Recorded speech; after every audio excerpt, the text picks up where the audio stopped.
Hello everyone, this is Dr. Amina, Assistant Professor in Physics, Gurmetkar.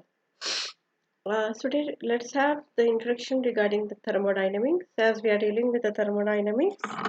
So today's session is 27. So let's introduction to the system. What is system? Types of system, properties of system, energy states, Gibbs-free energy, zeroth law of thermodynamics, relation between Gibbs-free energy and pressure, temperature, and entropy with some of the examples. Now let's have a recap on the states of the matter. We have seen the definition of the solid, liquid and gas molecules, interaction with examples. We have also seen the macroscopic variable to specify the thermodynamics, then thermodynamic state variables, heat and forms of energy, modes of heat energy transfer to a system. Now learning objectives of the today's session is to understand the different system, its properties and how energy transfers through a system with different variables. To describe what information the third law of thermodynamics provides about the directionality or tendency of physical and chemical changes. So session outcomes is that to identify the unique vocabulary associated with the thermodynamics and to explain the basic concept of thermodynamics like system, properties, equilibrium, pressure, specific volume, temperature, zeroth law of thermodynamics, temperature measurement and temperature scales. So what is thermodynamics? So thermodynamics is the branch of science concerned with heat and temperature and the relation to the energy of the work. Or thermodynamics is that branch of science which deals with the properties of heat and temperature. It also states the behavior of the quantities such as governed by the four laws of thermodynamics, that is specific properties of the material or a system. Now what is a system? A certain quantity of a matter of the space which under thermodynamic study or analysis is called a system. So changes in a system are associated with transfer of energy. So you can have a glance on this figure here. We have a system here. In this, mass is there, mass in, mass out, energy in, energy out, and the system boundary is there. So the surrounding, the adjacent part of the universe outside the system. So now we have the types of the system. So we have the open system, closed system, and the isolated system. In this open system, energy and matter can be interchanged, whereas closed system, matter can be interchanged but not energy. Whereas isolated system boundary is that neither matter neither the energy is exchanged to the system. So let's see once again. There are three types of system: open system, closed system, and isolated system. So open system, matter can across the boundary, matter and energy both. Whereas closed system, matter cannot but cross the boundary. Whereas isolated system, boundary seals matter and heat from the exchange with another system. So properties of system are pressure, temperature, volume, and mass. Pressure it is P, temperature T, volume V, and mass M. Some are independent and some properties are dependent on other property like density. And it is defined as the ratio of mass per unit volume. Since mass and volume are the properties, hence the stability of the system depends on the various energy states. Now, what are the energy states? We have the energy states unstable, stable, and metastable state. So in this we can see the figure that a falling or rolling of an unstable, stable and metastable state. So for we can see also from the figure the potential barrier across that. Now what is Gibbs free energy? Gibbs free energy is defined as the amount of energy released during any useful work and it is measure of chemical energy. That is G is equal to H minus Ts, where G stands for Gibbs free energy, H for enthalpy, T for temperature, which is measured in kelvins, and S stands for entropy. So Gibbs free energy depends on the phase of a system. Now what is a phase?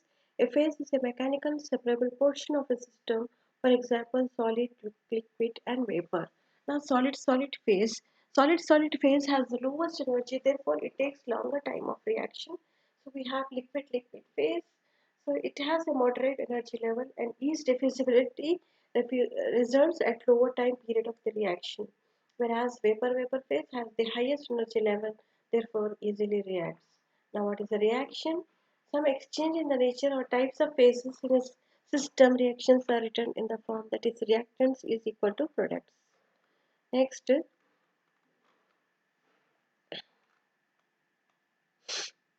so now we can see for a phase we can determine volume, temperature, pressure, but not Gibbs or enthalpy.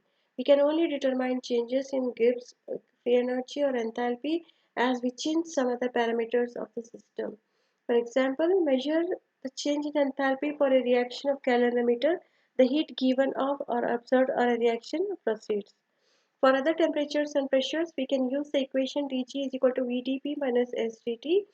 So ignoring delta X, where V is the volume and S is the entropy. We can use this equation to calculate G for any phase at any time T and P by integrating. So G T2 P2 minus G T1 P1 is equal to Z of VdP and Z of ZdT. So you can refer any of the textbooks or parameters. So it's not compulsory that we can have the same synonyms here.